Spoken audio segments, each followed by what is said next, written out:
Hugo, 4 ans, se promène avec son père et passe devant une maison close. Intrigué, il demande Papa, c'est quoi cet endroit? Pris au dépourvu, le père répond simplement Là-dedans, on en a pour son argent. Le week-end suivant, Hugo reçoit son argent de poche. Fier de son idée, il va jusqu'à la maison close, pose ses pièces sur le comptoir et dit Je veux en avoir pour mon argent. Les employés, très embarrassés, lui donnent alors 3 sandwichs, un au fromage, un à la saucisse et un au jambon. À son retour, son père lui demande Où étais-tu? Hugo répond Là où on en a pour son argent. J'ai mangé 2 sandwichs et juste un peu léché le jambon du troisième. Léo se réveille chaque nuit à cause de bruits étranges venant de la chambre de ses parents. Effrayé, il n'ose jamais aller vérifier. Au bout de plusieurs nuits, il en a assez. Il serre son ours en peluche contre lui, sort de son lit et s'approche doucement de la porte. Il regarde par le trou de la serrure et reste complètement choqué. Il retourne aussitôt dans sa chambre et finit par s'endormir. Le lendemain matin, Léo arrive dans la cuisine où sa mère prépare le petit déjeuner. Maman, ça devient trop. Chaque nuit, j'entends des bruits bizarres dans votre chambre. Hier, j'ai regardé par le trou de la serrure et je t'ai vu bondir sur le ventre de papa.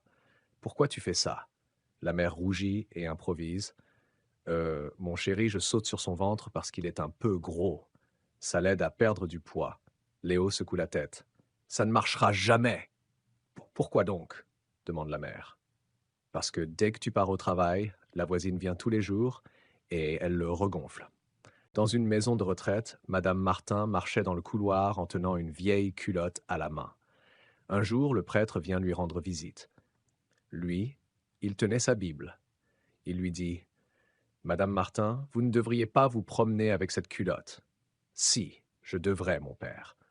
Voyez-vous, je ne retiens jamais ce qu'il y a dans la Bible, mais ceux qui ont déjà été dans cette culotte, eux, je ne les oublierai jamais. Le petit Johnny entra dans la cuisine où sa mère préparait le dîner. Comme son anniversaire approchait, il voulut lui dire ce qu'il désirait. Maman, je veux un vélo pour mon anniversaire. Johnny était un garçon turbulent, souvent puni à l'école et à la maison.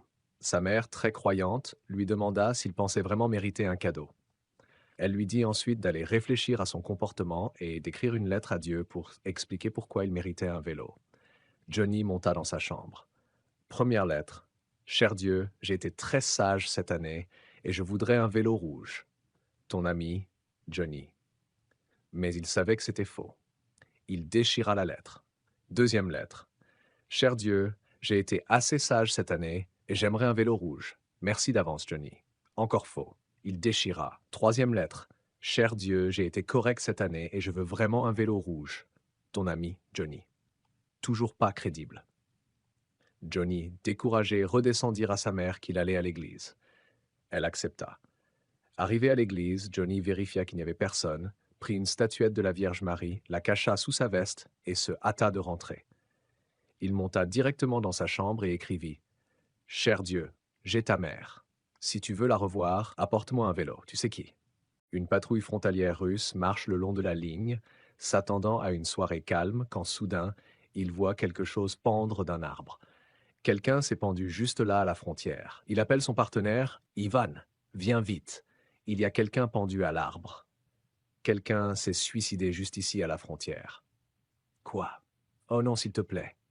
La paperasse. Et dans 30 minutes, on sera relevé et je veux partir en vacances. Allez, aide-moi. On le descend et on le pend du côté polonais. Qu'il s'occupe du gars. Et ils le font. Ils coupent le cadavre et le portent sur quelques mètres, passer la frontière pour le rattacher à un arbre polonais. Rapidement, ils continuent et finissent leur patrouille. Même pas 1 heure plus tard, une patrouille polonaise arrive. Le garde voit quelque chose se balancer dans le vent. Il s'arrête, le fixe les yeux écarquillés, et crie « Je n'y crois pas. Miroslav, viens vite. » Il est revenu. Un professeur dit « Crayon posé » et un étudiant continue à écrire. Quand l'étudiant va rendre son examen, le professeur lui dit « Je ne vais pas l'accepter. Vous n'avez pas posé votre crayon quand j'ai dit de le faire. » Savez-vous qui je suis? Dit l'étudiant snob. Je n'ai pas la moindre idée de qui vous êtes, et je m'en fous, rétorqua le professeur. Bien, répondit l'étudiant en glissant son examen au milieu de la pile et en partant. Un professeur dit crayon posé. et un étudiant continue à écrire. Quand l'étudiant va rendre son examen, le professeur lui dit « Je ne vais pas l'accepter. Vous n'avez pas posé votre crayon quand j'ai dit de le faire. » « Savez-vous qui je suis ?» dit l'étudiant snob. « Je n'ai pas la moindre idée de qui vous êtes, et je m'en fous, rétorqua le professeur. « Bien, » répondit l'étudiant en glissant son examen au milieu de la pile et en partant. Joe voyait un psychanalyste depuis 4 ans pour traiter la peur qu'il avait des monstres sous son lit. Cela faisait des années qu'il n'avait pas eu une bonne nuit de sommeil. De plus, ses progrès étaient très faibles et il le savait. Alors un jour, il arrête de voir le psychanalyste et décide d'essayer autre chose. Quelques semaines plus tard, l'ancien psychanalyste de Joe rencontre son vieux client au supermarché et est surpris de le trouver bien reposé, énergique et joyeux. « Doc, » dit Joe, « c'est incroyable. Je suis guéri.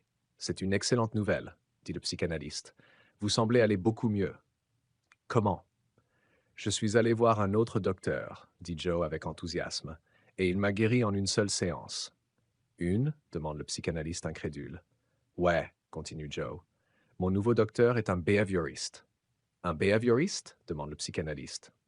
« Comment il vous a guéri en une séance ?»« Oh, facile, » dit Joe. « Il m'a dit de couper les jambes de mon lit. » À une université, il y avait un doyen qui se souciait des autres et montrait un comportement exemplaire. Un jour, un ange apparut à une conférence facultaire.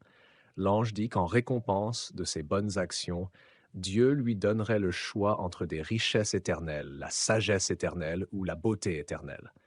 Le doyen choisit la sagesse éternelle sans hésitation. « Bien, » dit l'ange, disparaissant dans un nuage de fumée. Tous les présents tournèrent leur regard vers le doyen, qui était illuminé d'une faible auréole. Un collègue murmura « Dis-moi quelque chose. » Le doyen qui avait gagné la sagesse éternelle soupira et dit « J'aurais dû choisir les richesses éternelles. » Un couple marié roule sur l'autoroute à 60 km/h. Le mari est au volant, calme et concentré. Soudain, la femme dit « Après 20 ans, je veux un divorce. » Il ne bronche pas, il augmente juste la vitesse à 70 km/h. Elle continue « Et n'essaie pas de m'arrêter. J'ai vu ton meilleur ami et disons juste qu'il sait ce qu'il fait. » La vitesse monte à 90 km/h. « Je veux la maison, exige-t-elle. 100 km/h. Je prends aussi la voiture. 105 km/h. Oh, et je vide les comptes bancaires et je prends le bateau. » La voiture dérive lentement vers la barrière en béton. Paniquée maintenant, elle lâche. « Tu ne veux rien ?» Le mari parle enfin. « Non. J'ai tout ce qu'il me faut. » Elle ricane. « Ah vraiment? Et c'est quoi ?» Il sourit, les yeux toujours sur la route. « J'ai l'airbag. » Marie est au lit avec son amant lorsqu'elle entend la voiture de Paul entrer dans le garage. Affolée, elle murmure « Vite, mon mari est rentré. Tu n'as plus le temps de t'en aller. Mets-toi dans le coin et ne bouge plus. » L'amant saute du lit. Marie lui met de l'huile pour bébé sur le corps, puis le saupoudre de talc. Reste immobile, fait semblant d'être une statue.